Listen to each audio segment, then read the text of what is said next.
Keeper back from the review, and today, happy Thanksgiving.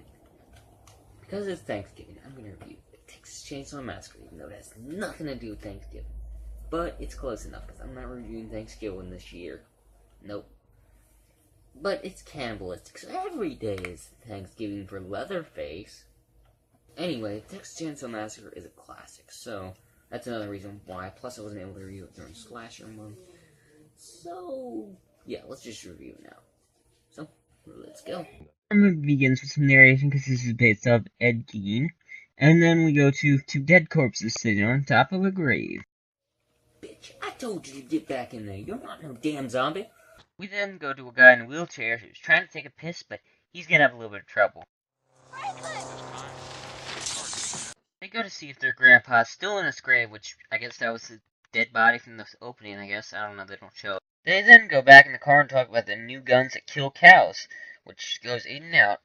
They then pick up a hitchhiker, which was a really bad decision. First off, this man cuts himself in the car. That is not right, getting blood on the goddamn seats. That also looks like it hurt like hell. Then he burns a photograph, and then he cuts Franklin. You guys shouldn't have let him in. Of course, they kick the crazy fucker out and leave him there so they can go get some gas. They give him the old gas station treatment, and then they decide to leave. I wish gas stations still wash your cars, but that would cost more money, so whatever. They finally get to the house so they can just sit down and relax. And also the guy's blood is still on the car, so that's kind of going to be hard to explain. Franklin is really pissed off that he can't really get inside up the stairs, and I can't tell if he's the comic relief or the guy you're supposed to hate. Come on, Franklin. It's going to be a fun trip. You know what? To me, he's the comical relief. It's freaking hilarious. Good job, or whatever you were trying to do. I can't tell, but it's hilarious. These kids go on for some fucking, but even though we don't see a nipple at all, they end up going to a house and checking it out. Goes in and dies. She just has to go in with a nice ass shot. Goes inside to see real goddamn bone. Leatherface then sees her and goes off Jason. He ends up catching her and hooking her on hooks. Sounds like fun, doesn't it? Then he makes her watch while he cuts up her boyfriend. Franklin asks Sally if she's seen his knife since she had it last. This man goes out to see if their friends are okay. But this man does not last long, finding his friend in an icebox.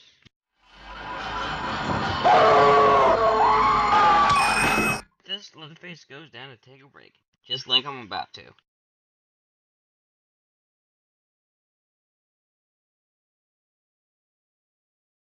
We then go back to Sally and Franklin, who are arguing that Franklin should go or not, and he will be going. They argue over the flashlight, and that's not good. Brotherly love. Isn't it great? But then, this happens. He ends up running after her for a little while. Sally gets to Leatherface's house and locks the door. And also Leatherface tries to break it down. Sally ends up jumping out the window because this will be happening a lot. She finally gets to the gas station to see the cook. But this one is not a good idea. Cook decides to tie her up and take her to their home. He picks up his brother, the hitchhiker, and they also go home.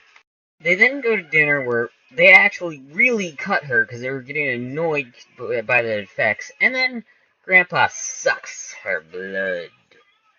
Then she awakes at dinner time. Dinner scene is insanity, and there's a reason for that. The reason why the scene is so realistic and insane is because the cast wasn't able to shower or change clothes while doing it. They had to... It was all stinky because all the props were pretty much real. So yeah, I can understand why it was so insane. Then Grandpa tries to play a game of trying to hit her in the head with a hammer, but it doesn't work very well. But then Sally escapes by jumping out another window. There's a lot of window jumping. Then, Leatherface and the hitchhiker chase her with him clawing at Sally. Then, the hitchhiker is hit by a truck, and he dies. Leatherface goes after the trucker who killed his brother and Sally. Leatherface then cuts himself, giving him an injury in Texas Chainsaw Massacre 3, but not 2. Sally then gets away, while Leatherface is doing his chainsaw dance, and having some fun out there, messing with his chainsaw. Chainsaw dance. Alright, that was the end of the Texas Chainsaw Massacre, and this film is a classic for a reason. It might not have the goriest kills or anything, but it still is great. It is one of the best horror films ever made. It might be low budget, but that's how most horror movies start.